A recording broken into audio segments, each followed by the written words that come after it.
तर सर्वांच्या आशीर्वादाने ते 3 खिडकीमधले एक पहिली खिडकी बंद झाली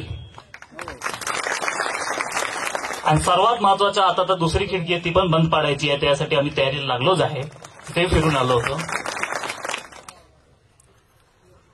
पण भाजपची जी माजी खासदार आहे ती तर पडलीच पडली.